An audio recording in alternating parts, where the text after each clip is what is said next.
everything was big in the 80s. The hair, the fashion, the movies. That included a slew of romantic comedies with modest budgets, but which became box office smashes thanks to their novel concepts, sparkling scripts, and charismatic leads.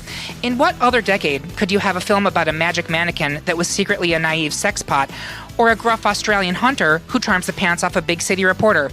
Only the 80s, baby! So crack open a Bartles James, warm up your crimper, and play your McDLT, because the great pop culture debate wants to make love, not war, as we attempt to name the best romantic comedy film of the 1980s. Like Goldie Hawn in Overboard, I woke up from temporary amnesia to discover that I'm a short, fat slut. I'm your host, Eric Resniak. Please help me welcome my panelists for this episode. First up, when the moon hits your eye like a big pizza pie, that's a Johnny. Johnny Minogue, that is. Snap out of it! Forget about it! Next, you can't tell if he's faking an orgasm in public or not. It's Kevin Dillon. Oh, Eric. Yes. I'll have what you're having. That actually sounds like a demonic possession in progress, and in that case, I will not have what he's having. And for this episode, we have two special guests joining the panel. First, Daryl Hannah did it on screen in Splash, but she did it in real life. The Hudson River doesn't forget a skinny dip from a hot blonde. Welcome to the podcast, the one named Wonder, Anna. Oh, thank you. Listen, I was drunk, I was in my 20s, and I still have a rash. I was going to say that there's an ointment for that, but the Hudson River, honey, ain't nothing going to clear that up, so good luck to you. And finally, she went to bed one night as a kid and woke up the next morning as a grown-up. It's the GPCD debut of Patreon supporter Maggie Hartman. Hey, everyone. It's great to be here. Long-time listener, first-time caller. First-time caller, we are big excited to have you with us, Maggie. And up in the producer booth, we have Derek Makita, who is actually a cursed Egyptian princess living a modern life as a mannequin. Don't tell anyone. If you're curious about how we ended up with this swooning 16, become a Patreon supporter of our little show, or listen to the 3-minute preview available wherever you listen to podcasts.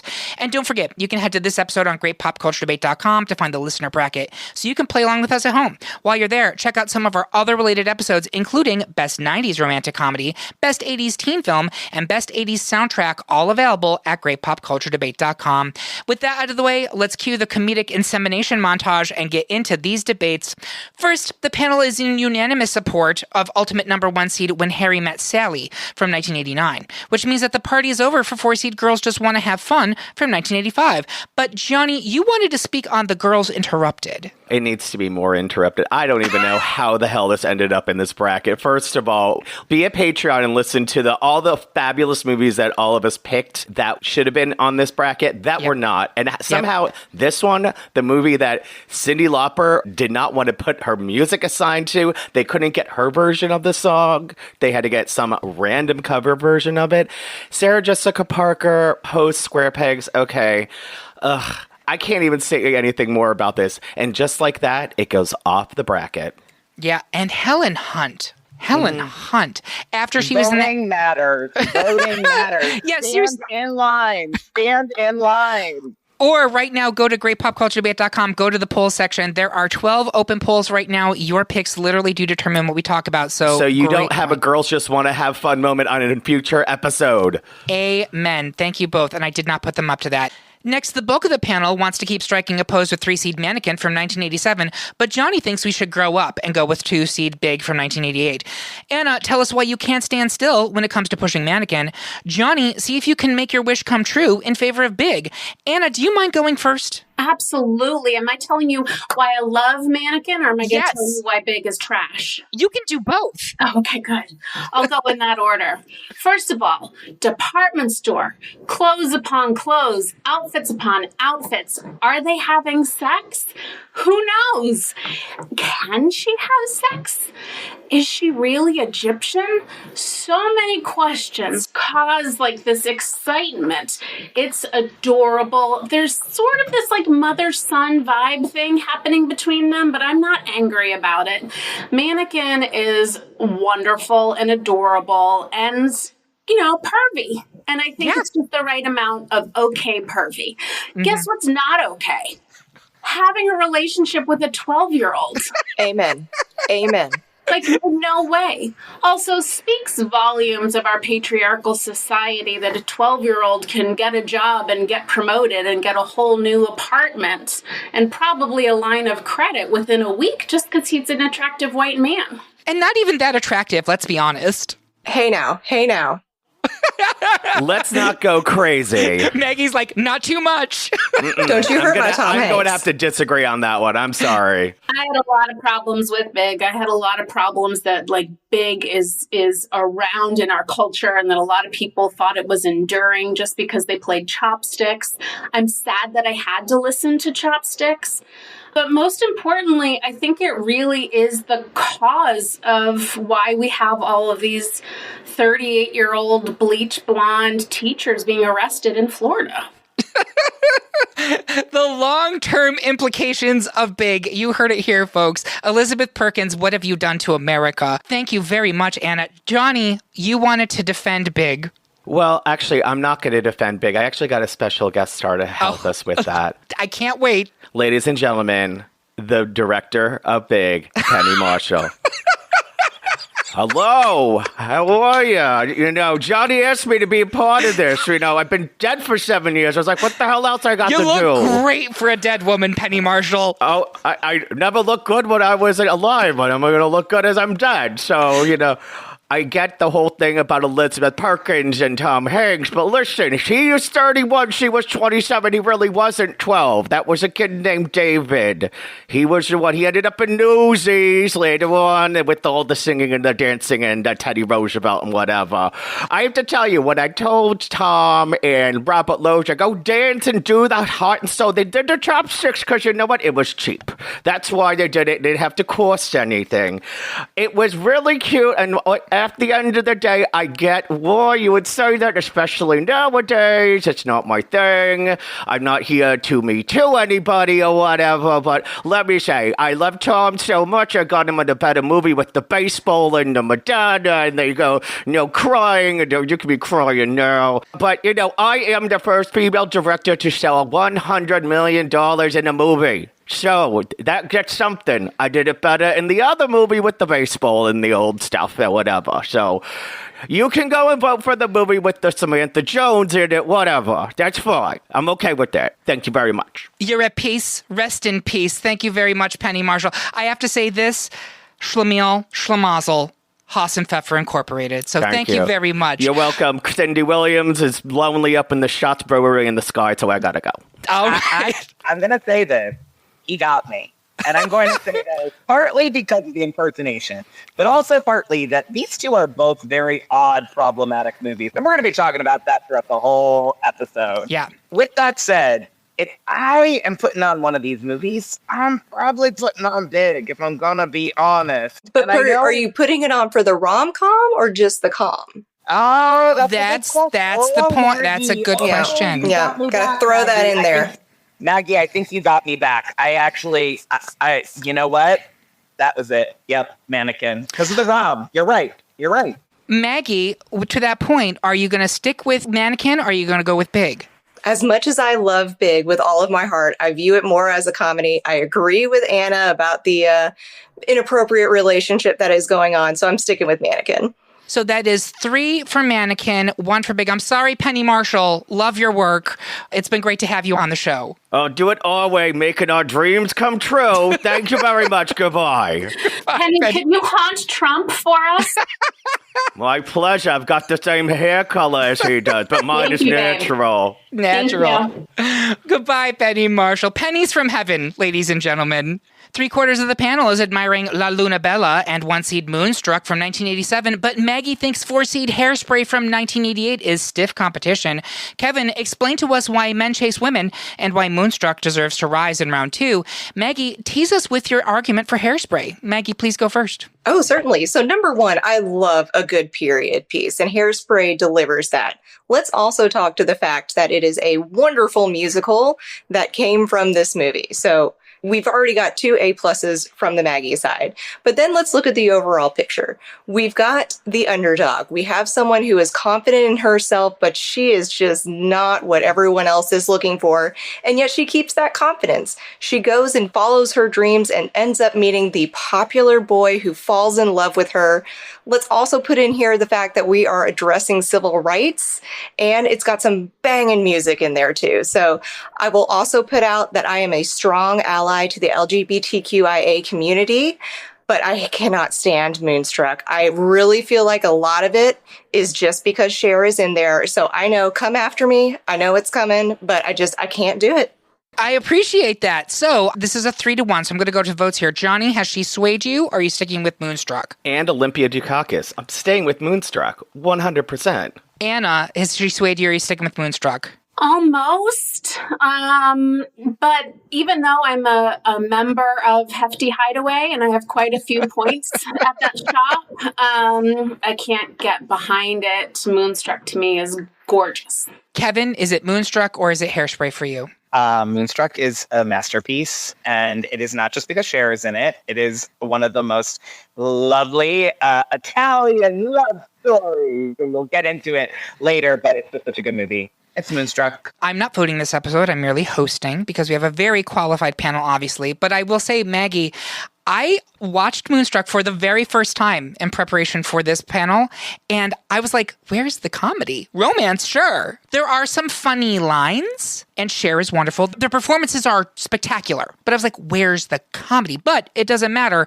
It's 3-1. And we talk about Hairspray quite a bit in our Best John Waters episode. I encourage people to listen to that. We also talk about it a lot in our Best Film of 1988, so here I am whoring myself out all over town, much like Cher, who sleeps with Nicolas Cage 5 minutes after meeting him. In Moonstruck, I kid. But we will be moving Moonstruck into round 2. It's another 3-1 split. The bulk of the panel wants to keep the flame lit for 2-seed 16 Candles from 1984, but Anna is throwing in a life preserver to 3-seed Overboard from 1987. Johnny, tell us why you think 16 Candles is a teenage dream. Anna, I seem to have lost my ruby earrings somewhere between 64th and 68th Streets. Find them.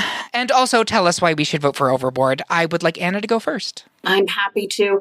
Listen, as a stepmother, I have to share my experience. It's a hard job, but she does it right after the sane stuff. She comes through. She finds her true self. She finds her true identity. Could possibly be more beautiful than that? That she reconnects with humanity because she's living among the poor. Yeah. I am just crazy about Overboard. It was right there with True Beverly Hills in my Blockbuster trips every Friday. Why my parents didn't just buy them, I don't know. Like, why did I have to rent it 73 times? Was that best? And also, why did Blockbuster go under if that's right? how my family was spending their money? Right. Overboard lets us see the yachts and the glitz and her hair and also like her dirty, rotten scoundrel of a husband who like kills her on multiple occasions. Yep. And we find out at the end that the money is hers. Now, is there a little like rape in there? Yeah. Is it marital rape? I don't know. It's a fake marital rape situation. Yeah. Kevin, you're shaking your head no at me. Am I not allowed to say that word? No, I am saying no. It's not marital rape because they're not married. Right. She doesn't. They're not married. Well, they were in real life. Actually, no, they're not in real life either. No, they're not married. They're not. No, in real life, they never married. Never been married. Never been married. They were together. That's right. But they do have the best relationship in Hollywood. Absolutely, yeah. And 100%. hot son. Mm-hmm. So this is a 3-1. So I'm going to ask for votes, but we did not discuss the flaming hotness of Kurt Russell in Overboard. No rough trade in the 1980s looked better than Kurt Russell. That man, I mean, people swooned over Kevin Costner and his non-existent ass. Kurt Russell had it. He had it all. And it was beautiful. Thank you. Thank you for giving me my moment. Johnny, are you sticking with 16 Candles? Well, the director's sister was just here. Yes, But even with that, I think the only way that I would not vote for 16 Candles is if Penny was still here. But, okay. I mean, it's 16 Candles. Kevin, are you sticking with 16 Candles? I am. I love Goldie Hawn. She's a great romantic comedy lead, like really fantastic. And I think you're really spot on with like highlighting some of the charm of that movie. I mean, ultimately, at the end of the day, we were all charmed by something that it's like almost like magic. Like, this isn't happening because these two have so much chemistry, right? And like that movie works because of that. But 16 Candles is just like the most delightful 80s teen rom-com, in my opinion. It's just really good. Maggie, has she swayed you, or are you sticking with 16 Candles? I am sticking with 16 Candles. Still just cannot get over that Stockholm syndrome of Overboard. I'm with you, Anna. I would have totally voted for Overboard, but it doesn't matter because my vote doesn't count. I guess I'm 2/3 of a person this episode, but that's very in line with Overboard because it is essentially, at the end of the day, a movie about slavery. So we are going to move 16 Candles into round 2. Next, the panel is evenly split between 4-seed Arthur from 1981 and 1-seed Coming to America from 1988. Kevin, be like Liza and help us clean up our act when it comes to supporting Arthur. Maggie, you're going to need that soul glow to push Coming to America into round 2. Maggie, please go first. This is one of those stories that we get time and time again, and there is a reason why it remains relevant. You have someone who is from a wealthy background. They're looking for true love, someone that is not just for their money. And we've got that with Coming to America. Plus, let's go ahead and put all of the stellar comedians that are in this movie and just bring so many different characters to life. Personally, I could not stand Arthur. I do not like the man children. And so, yeah, I had to do Coming to America. That's completely fair. I want to hear from Kevin about Arthur. I mean, here's the thing about the difference between Arthur and Coming to America. It goes to your argument, Maggie. When I think of these two movies and Coming to America, I think about the friendship between the two male leads. I don't think about romance in this movie at all. Arthur is incredibly annoying in some way, shape, or form. He is a man-child, and like that's kind of the point of this movie, unfortunately.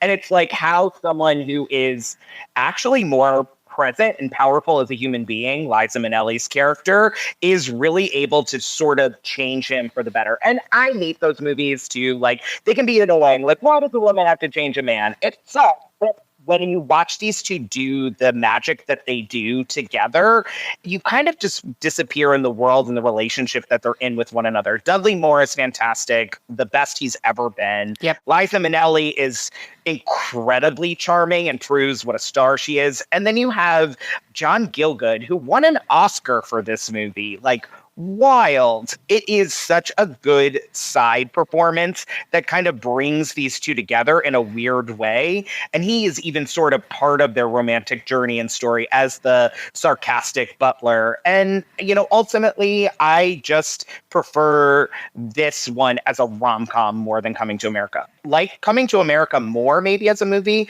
but the better romantic comedy to me is Arthur. Okay. Johnny, is it going to be Arthur or Coming to America? I'm going with Coming to America. I think it's just a much more charming movie. And I do think that the love story is there. It is, yes, the friendship is also part of it, which actually makes it kind of unique in rom-com, that you also have a friendship love and a romantic love. And I really think that ties into together. And I still just enjoy all the little Easter eggs like McDowell's and the golden arcs. I just love those kind of things. And it just charms me still. Yeah. I'm going to go with Coming to America. Anna, is it going to be Coming to America or Arthur for you? Listen, I'm not going to admit to liking immigrants on the internet in Trump's America. So is that a vote for Arthur? Yeah. Okay, so that's a split. And in this one, actually, the seeds, Coming to America is the higher seed. It's a 2 seed and Arthur's a 3. So Coming to America is going to move into the next round. This is what happens when you get lost between the moon and New York City, folks. Next up, it's 3 in the Pink, 2 seed Pretty in Pink from 1986. And one of the schnoz, as Kevin is currently the only panelist voting for 3 seed Roxanne from 1987. Maggie, tell us why you think Pretty in Pink is just ducky. Kevin, turn up your nose at teen frivolity and ugly, ugly prom dresses, and tell us why you want to keep the light on for Roxanne. Kevin, please go first. Pretty in Pink is a terrible movie. I'm sorry. There, I said it. Good for you if you like this, but this story is ugly and evil outside of Annie Potts. This is one of the worst 80s movies. We watched this for a film club, and we did like 80s teen comedies, and someone picked Pretty in Pink, and I was in pain for the whole entirety of that movie. The dress is ugly. The romance sucks. They're both terrible love interests, like obliteratingly bad love interests. Whereas on the other side, you could pick the movie Roger Ebert and Gene Siskel genuinely agreed on and liked and called it a heartwarming, lovely romance that evolves the story of these two really fantastic characters played by Steve Martin and Daryl Hannah. And Daryl Hannah really was one of the main romantic lead actresses of this time. And to see someone like Steve Martin, who is playing into his comedic talents, be a romantic lead as well, was really fantastic. And for me, if I'm picking one of these movies, Steve Martin, also Golden Globe nominated for this movie. I think Pretty in Pink probably got some Razzie nominations. I think Roxanne is so much more charming. And hi, I'm Shelley Duvall, is also in this film. Anyways, I like Roxanne more. I will just scream at the Raptors. I will not be voting for Pretty in Pink throughout this whole episode. So sorry, folks. There you have it, folks. This is another 3-1. So, Anna, has he swayed you, or are you sticking with Pretty in Pink? Sticking with Pretty in Pink. I can't handle that prosthetic. Johnny Minogue, is it going to be Pretty in Pink or Roxanne? He almost swayed me. I'm not going to lie. You almost swayed me. I think what actually brings it over is the aesthetic of the music. I also think that the Harry Dean Stanton part of the father figure, and then Annie fucking Potts. Annie fucking Potts. I already voted against one movie with a designing woman person in it, so I'm going to actually go with Pretty in Pink. But Kevin, you made a fabulous argument, and you almost had me. You almost had me. Maggie, are you sticking with Pretty in Pink? I'm going to stick with Pretty in Pink. Give me a prom movie, give me a high school movie, and I am right there. It is the only prom movie on this list, which is good to point out. I'll say this, Kevin. Am I alone in this? I found Steve Martin, aside from the prosthetic, very hot in the 1980s. I think he's a very attractive man. He's still hot. He's a hot man. Like, he's incredibly hot. He's incredibly charming. He's weird. He's quirky. He's, like, honestly, like, one of the, like, low-key great romantic leading men. Yeah. He's been a silver fox for almost 50 years. Yeah. I mean, Father of the Bride, both of them. And he's a romantic lead because he and Diane Keaton are, like, to me, like, that love story. I mean, he's just so good in these types of movies. Yeah, and he's well-rounded. He's a musician as well. He is. With a banjo. And he wrote Roxanne. He wrote this as well and adapted it. It's just a better movie. Sorry, folks. I know I'm losing, but we love you, Steve Martin, and I would still hit it, FYI. And you've always loved wild and crazy guys, Eric. I have. Hey! Well, I don't think it would matter if I moved because I think Pretty in Pink is a higher seed. So, it is the higher seed, yeah. So Pretty in Pink will move into round 2. Next, it's another unanimous decision as the whole panel is baby crazy over 1-seed Look Who's Talking from 1989, which meant that we'll be saying g'day, mate, to 4-seed Crocodile Dundee from 1986. Crikey! But Kevin, you wanted to go over some notes on this classic from Down Under. Kevin? I will first and foremost say to Johnny's point, listen to our Patreon. How did Working Girl not get on this list over this movie? Right. Crocodile Dundee is the classic 80s crocodile out of water, where he's in New York City, and this was such a very common vibe and trope, and there were so many movies that did this better, but, I mean, Paul Hogan is charming. He's very charismatic in this, and that love story is cute. It is. The two of them have great chemistry with one another. I think married in real life. They were at least together. Yeah. Again, I don't know if they were married, but they were together. I mean, their chemistry is palpable. And, like, that is, I think, possibly why it made the list. And so for that, we'll never probably talk about this movie again. So we'll give it some flowers here. A few flowers, yeah. And I do want to say, and I know we're running a little over, but I'm so pleased that most of these movies we've never talked about on this podcast. And I'm so glad to be able to talk about some new films with you all. So thank you very much. Finally, in round 1, the panel is evenly split between 2 crowd pleasers from 1984, 3-seed Splash and 2-seed Romancing the Stone. Anna, tell us why Splash is the catch of any day. Johnny, take us on a grand adventure in support of Romancing the Stone. Johnny, please go first. This is the second time I get to talk about Kathleen Turner on this episode. And if you've watched the Best John Waters movie episode, you'll know Kathleen Turner screamed at me, and it was the most magical moment of my life. So, once again, but let's talk about Romancing the Stone. This was a very unique film. Kathleen Turner is playing Joan Wilder. She is a romance novelist whose sister gets kidnapped through this whole mishmash of scenarios. She's got antique smugglers, and she gets a map that's given to her, and she has to go and rescue her kidnapped sister, and she ends up in Colombia, and thankfully comes across the one and only Michael Douglas, who is dashing as Jack T. Colton. And I mean, he's like the modern day Indiana Jones, and he and Kathleen Turner are paired together magically. It's madcap, but there is such a love interest between the two of them that they thought it went off screen. And throw in Danny DeVito as an antiquities smuggler. He was pre-Matilda evil, and it was perfect. And the thing about this story that was so unique is that the screenwriter was a waitress, and she ended up giving them up to Michael Douglas. He paid her $250,000 for the story, and sadly, she died a year later in a car crash in the car that Michael Douglas gave her because it was such a successful screenplay. But it's crazy. It just started Robert Zemeckis' career. He and Kathleen Turner hated each other, but just enough that he would come back as Jessica Rabbit in Who Framed Roger Rabbit. They tried to make multiple sequels of this. It never was as good. They didn't have the same screenwriter, and they didn't have the same plot, but it's so crazy to watch it now, 40 years later, that this made any sort of sense, but it did, because the actors and the beautiful music by Alan Silvestri just made this movie so much more than it was if you just read the synopsis. And fucking Kathleen Turner yelled at me. So she didn't slap me, though. That would have been the best moment of my life. So. Well, listen, you still have time. She's still with us. But thank you very much. Thank you. Anna, talk to us about Splash. And Johnny did such a good job. I know. And there was that one scene where she was bleeding over the alligators. And I don't know if you've ever been to Gatorland in Central Florida, but they hang a raw chicken over the gator pit and they say, "Jump, Gator, jump."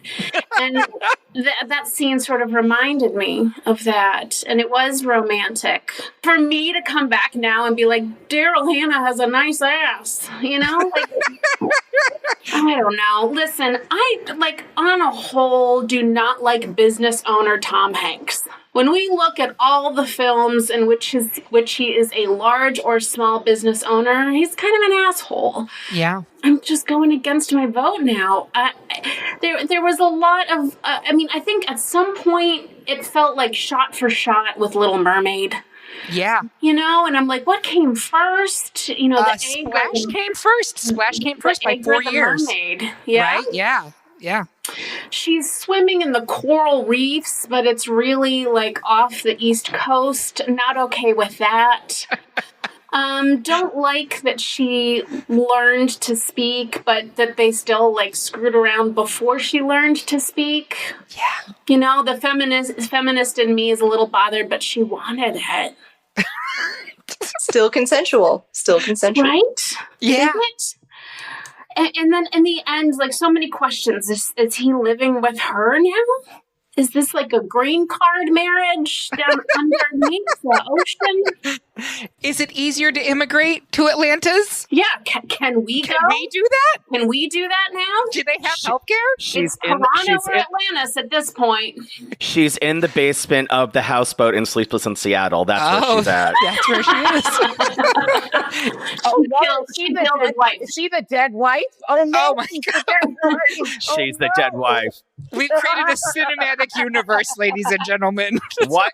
Watch out, Meg Ryan, you're next. Hey, all I'm saying, the ending gives you a choose your own adventure story. That's true. Are they together? Does he go back home? Who knows? It's up to you. Mm-hmm. That's right. Eat seafood. Arthur Treacher. With that being said, I'm going to put it up to a vote. Maggie, is it going to be Splash or is it going to be Romancing the Stone for you? I'm sticking with Splash. Kevin, what are you going with? Splash or Romancing the Stone? I'll save the rest of my argument for the next round, but I think Kathleen Turner and Michael Douglas are one of the best romantic pairs of the 80s. So it's got to be Romancing the Stone. So it's split, and Romancing the Stone is the 2 seed, so it will continue into round 2. And that's the end of round 1, folks. We're going to take a quick break to engage in a drinking contest with the ghost of Dudley Moore. Wish us luck. We'll be right back.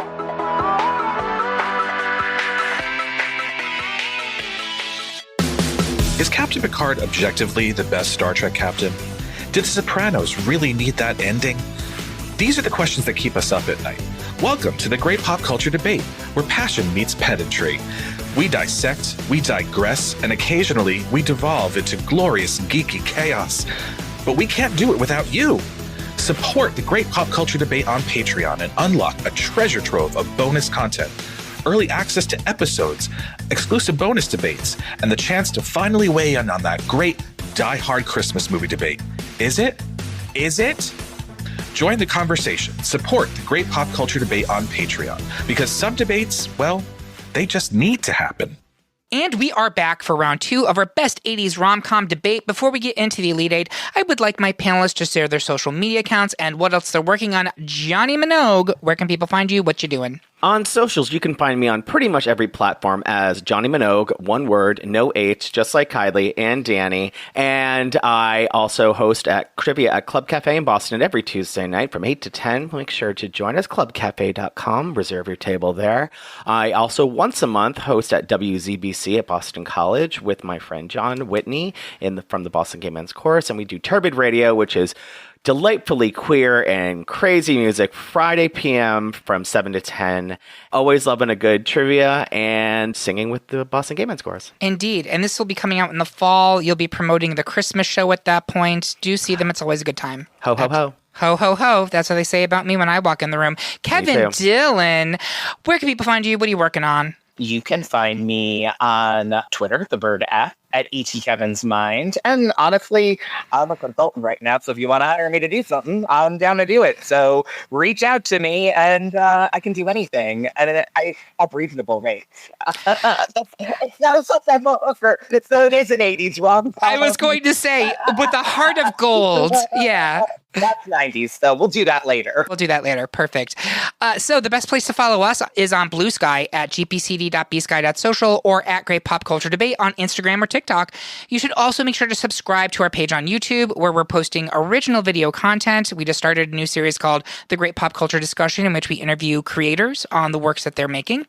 But what you really need to do is to sign up for our weekly newsletter, new every Tuesday at noon. It tells you about everything coming out in pop culture that week. Sign up by finding the link on this episode at greatpopculturedebate.com or via our link tree on any of our social media accounts. Now, let's get into round 2 before Kurt Russell dunks us in the water barrel again. First up, 1 seed When Harry Met Sally continues its climax through our bracket, as the panel has voted unanimously to push it ahead of 3 seed Mannequin. But Anna, you wanted to bid a fond farewell to this cult classic. There's so much romance and love and appreciation in the movie Mannequin. I would even argue that the true romance was the relationship between Hollywood and Andrew McCarthy. What a beautiful friendship, and they were inclusive and supported each other. I'm pretty sure Hollywood had the first gay scream on film, we say? It could be true, yeah. I'm sorry that none of y'all are representing your culture.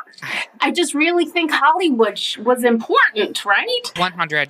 Also, there has to be a number of unpublished dissertations about Hollywood with the fire hose spraying down the police.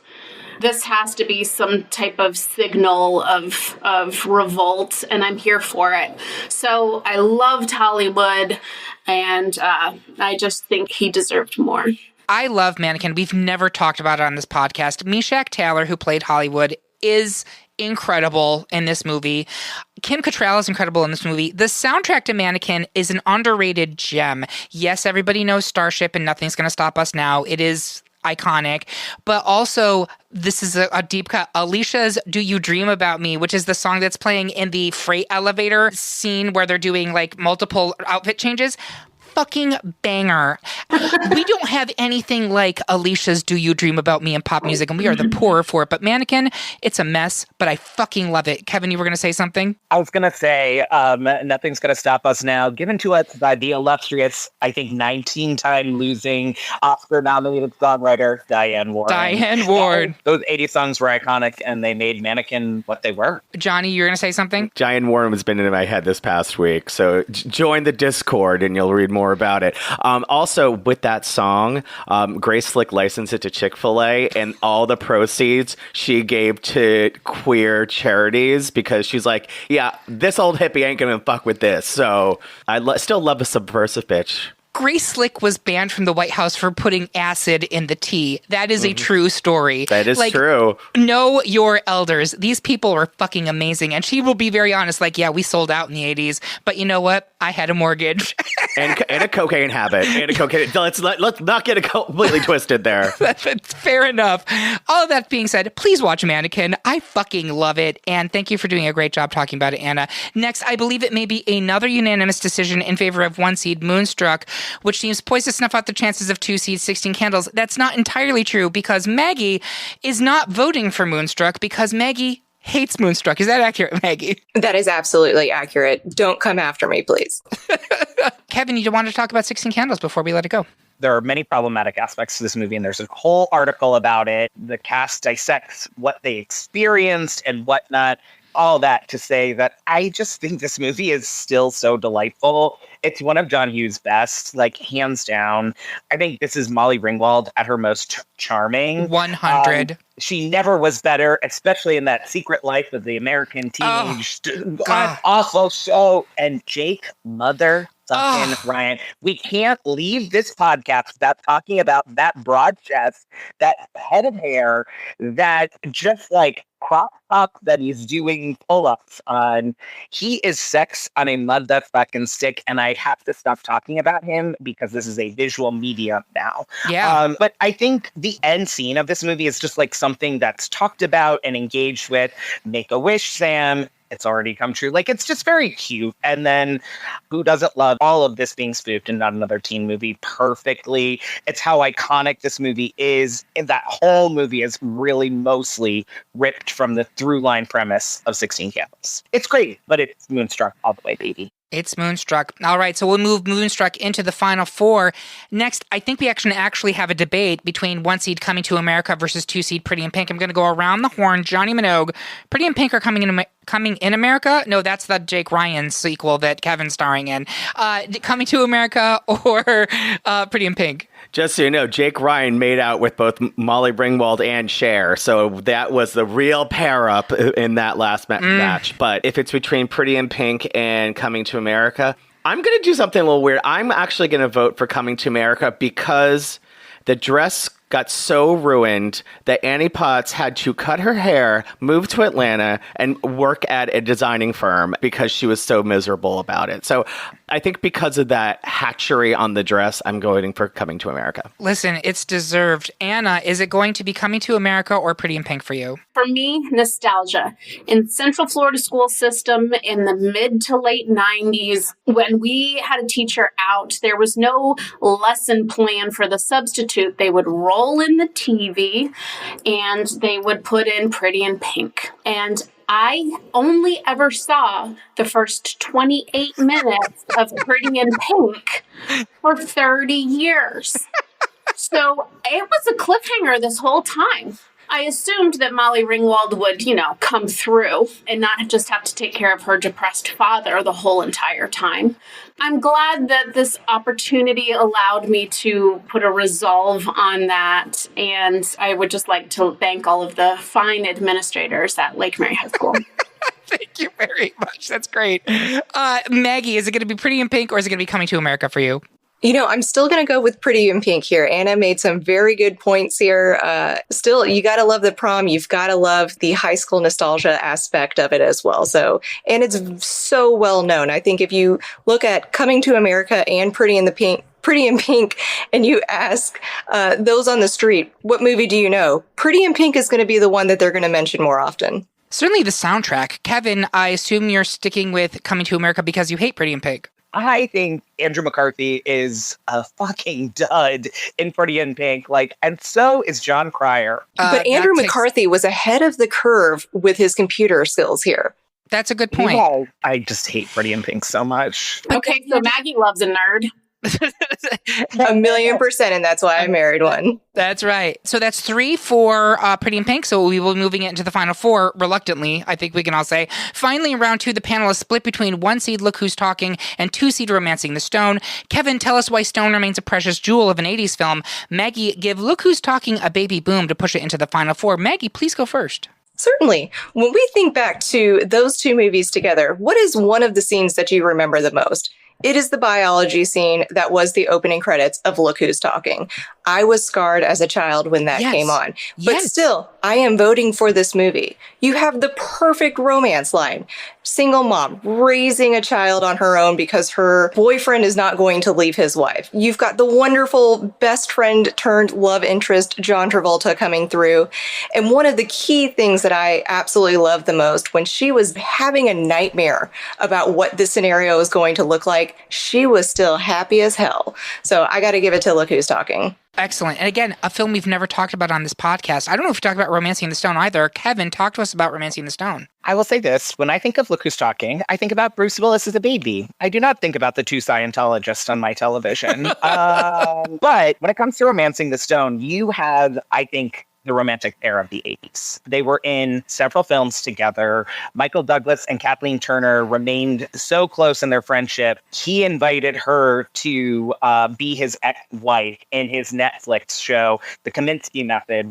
Their chemistry throughout the 80s was a palpable thing. There are not many Benefers or romantic pairings that you think of as much on this bracket even. A lot of these are disparate pairs, really. They're not the same 2 people kind of running together throughout the whole time. And that's really why, for me, Romancing the Stone is just that archetypal thing that people eventually really copied and replicated in meaningful and good ways throughout the 90s and 2000s. It spurs what you get with Tom Hanks and Meg Ryan, and then it's really a lot of Meg Ryan, but ultimately Meg Ryan with insert man. But really, these romantic pairings really were a blueprint. And this is a tried and true formula. You saw this in Lost City of Z with Sandra Bullock and Channing Tatum. They both have the same kind of through line, but Romancing the Stone just is such a classic, and the chemistry is just palpable. And Michael Douglas is a skis normally in movies, and he's actually incredibly charming with Kathleen Turner and really flips the script on this to make him more likable. Hard thing to do, honestly, in movies. I think, it plays, my grandpa didn't like him, it's plays a terrible guy and a Basic Instinct. My poor grandmother having to see Basic Instinct. But anyways, I just love Romancing the Stone. And so that's my preference of these 2. But Kevin, don't you think that there was far too much gunfire for it to be an enjoyable rom-com? I don't think there was enough gunfire, quite frankly. Why would gunfire into a lovely romantic? I mean, how were they supposed to connect with all of the Colombian bullets around them? It was too much. And but does the adrenaline bring you closer together? That makes it sexier that you're in such danger. No, I'm off of movies that involve Colombian with the exception of Encanto. That's what I decided.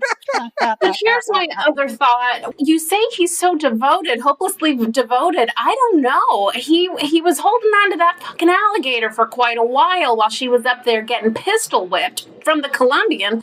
And then it was like a mystery if he was going to show up. And then he shows up with a fucking sailboat on the street. Is there anything more pre-9/11 than that?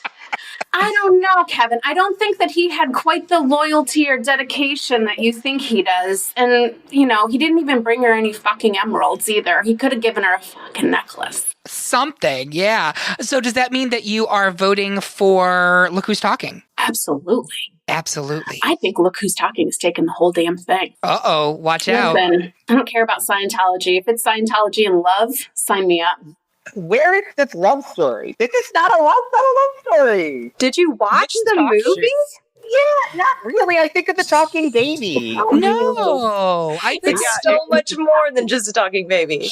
No, it's No. a talking baby movie. Those movies are about the talking baby, the talking babies in 2, and the talking babies and the talking dogs in 3. That's what those movies are to me. Are you thinking of Boss Baby?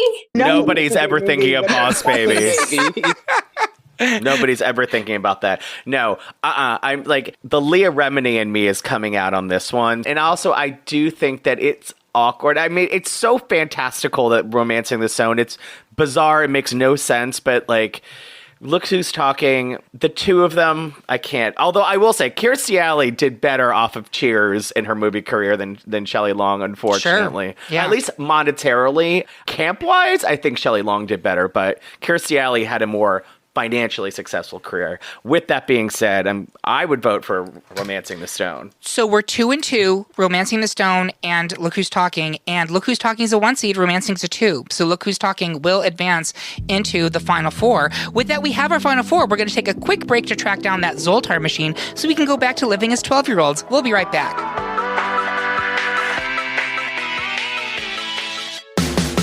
Welcome, seekers of knowledge, to the hallowed halls of the great pop culture debate archives.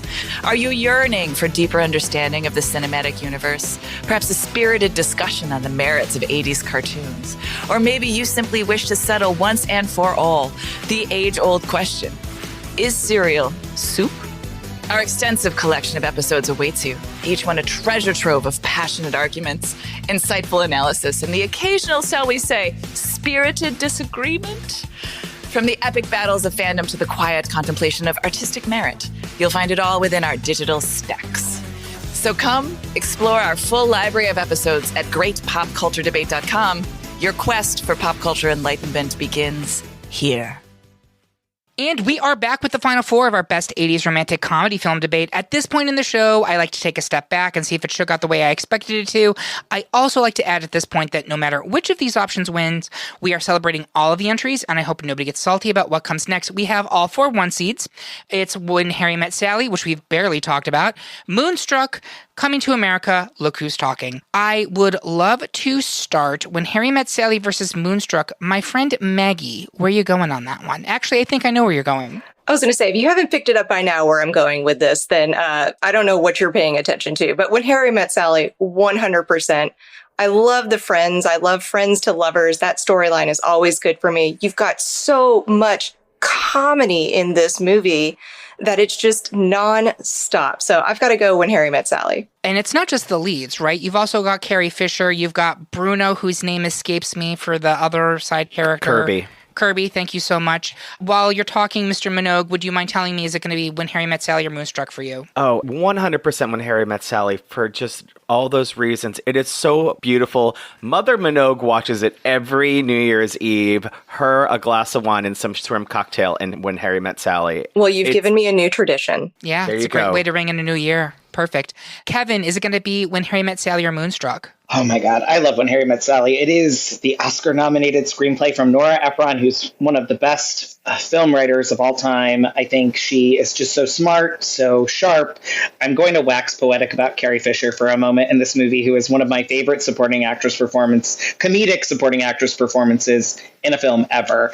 Her being in a relationship with a married man and them all going to her, he's never going to leave her. And she's like, you're right. I know you're right. And she says it every time. And just the tone and tenor of her voice, the dinner where they're each separated and they're going to date the other pair's friends. And then they go and jut off. I just think the storytelling of the long friend to romance, Maggie said it really well, is just so well done. And it's not cloying the way straight people talk about men and women being friends. It's really intimate and romantic in a very lovely way. Thank you. Anna, is it going to be When Harry Met Sally or Moonstruck for you? I think Moonstruck.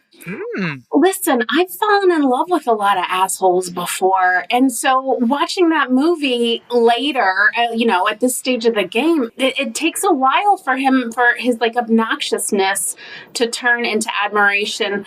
Also, Moonstruck is just a very, very special movie for me. I once was working at a job in New York City, and I saw that La Boheme was playing at Carnegie Hall, and I took the night off, and I decided to get all dressed up and use my teeny tiny curling iron, and I made my hair as curly as Cher did, because that's very difficult to do. And I put on all black velvet with like a little thing, and then I watched it by myself, and I cried the one beautiful tear that Cher did. And I got a glass of champagne at the intermission, and she was just so in love. And I think that it was lust, but it was also very much love. Also, the line with that little wooden hand, it was a big wooden hand, when he says, "I love opera and I love you, and I want those at the same time." I was like, me too, Nick Cage. And I also want some of that fresh baked bread. Because I love carbs. Literally. Yeah. So that is 3 for When Harry Met Sally, and it's 1 for Moonstruck. As someone who only saw Moonstruck for this episode, after wanting to watch it for many years, Olivia Dukakis is amazing in that movie. So good. Won an Oscar for it, right? Yep. Cher obviously won the Oscar for it. And as someone who has been dating an Italian-American from New Jersey now for 8 years, the accuracy of that film is staggering. And Olympia Dukakis in her speech says, "Let's go, Michael," because it was 1988. Yeah. I love her line when she says, "Was I a good wife to you?" I use that one all the time. I mean, it made adultery fun. It did. It makes adultery fun. Moonstruck, ladies and gentlemen. That being said, When Harry Met Sally is moving into the final 2. Coming to America versus Look Who's Talking. I would like to start with Kevin. Where are you going on this one? Abstain. No, this side of the bracket is fully busted for me. I didn't have either of these movies moving to this time and space. Again, I don't think of Look Who's Talking. It's a romance, and obviously it is about John Travolta and Kirstie Alley coming together when she was impregnated by George Segal. Love George Segal in this movie. He's hilarious. But again, I just think about it as the talking baby movie, and they just happen to end and it's cute. It's very cute. I guess for me, the movie I think is better ultimately is going to win out for me in this, because I don't know that I think of the romantic elements per se of each of these, but I guess the slight edge of the romance to me and better movie is Coming to America. So I'm going to Coming to America. Anna, Coming to America or Look Who's Talking for you? Look Who's Talking. It's true love. And there is something that connects with all your lady parts when you see a man with a child and you see that he could be a good father, or he is a good father. And it is a certain level of romance that I am all here for. And Look Who's Talking is the one where I held my chest and I was like, I want to have 100 babies. Oh. And then you get Look Who's Talking too. That could be my disconnect. I want no children, and I have no affinity for a man who likes them. So that could be it. There you go. Johnny Minogue, is it going to be Coming to America or Look Who's Talking? This barren bitch is not going to deal with babies, so I'm coming to America. All right. Maggie, is it going to be Coming to America or Look Who's Talking? I initially had chosen Look Who's Talking, but I'm going to have to go with Coming to America. You've got 2 different love stories going on between the friendship and between the actual romance. It's got to be Coming to America. So we have 2 final movies that are both about friendships and lovers, which, how beautiful is that? When Harry Met Sally versus Coming to America, I would like to start with Johnny Minogue. Where are you going to go? I am going to go with When Harry Met Sally. It was also brought out of some real-life trauma that happened for Nora Ephron, who wrote it, Rob Reiner, when he was divorced from our previous guest here. That was part of what brought this story together. And there's a realness about the story. You feel like this long, drawn out, decades long, in and out of people's lives, and you all end up coming back together.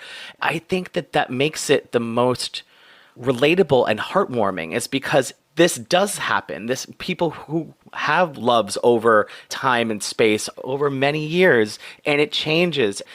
I feel like this really set the bar for rom-coms going forward for decades. And I loved Coming to America, and I think we really definitely need something that wasn't so white in this bracket, and I think it did a good job. But I think at the end of the day, when it comes to best rom-com of the 80s, it's When Harry Met Sally.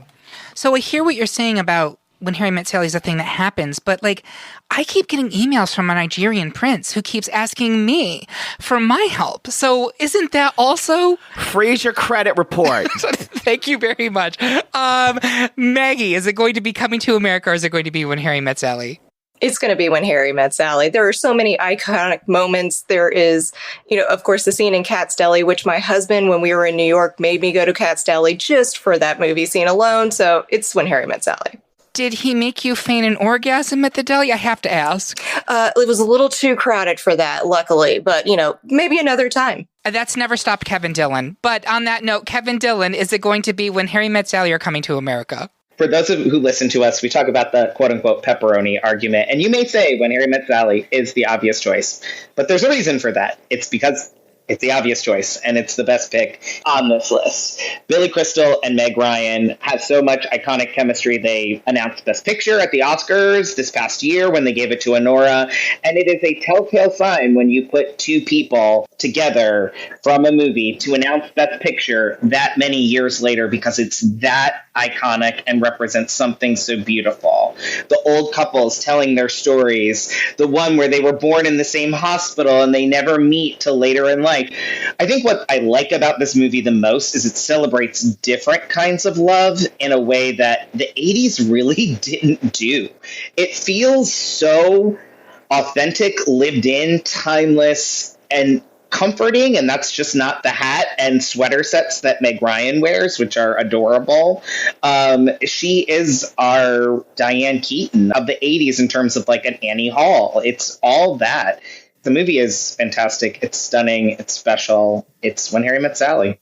Anna, is it going to be When Harry Met Sally, or is it going to be Coming to America? When Harry Met Sally. I mean, he's a little bit of a jerk, and then they do the unrequited love thing, and I think that's the common feeling.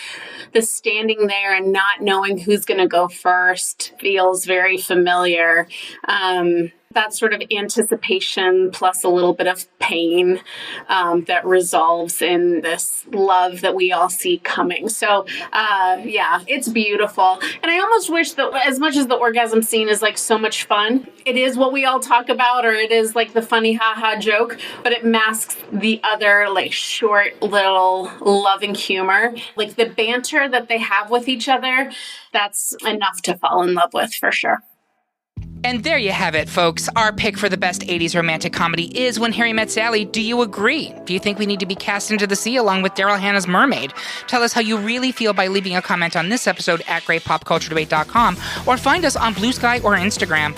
While you're there, make sure you can subscribe and follow the podcast so you can hear about what new debates are coming soon, vote in open polls, and even decide which topics we tackle next. I want to say thank you to my panel. Cue up Starship, because nothing's going to stop us now. Special thanks to Maggie and Anna, our special guests for this episode. You guys did amazing. And thank you for listening. If you love what you heard, please consider supporting us on Patreon, where you can get even more exclusive content and get episodes a whole day early. We hope you have a good one. And remember, everyone is entitled to their wrong opinion. The royal penis is clean, Your Highness.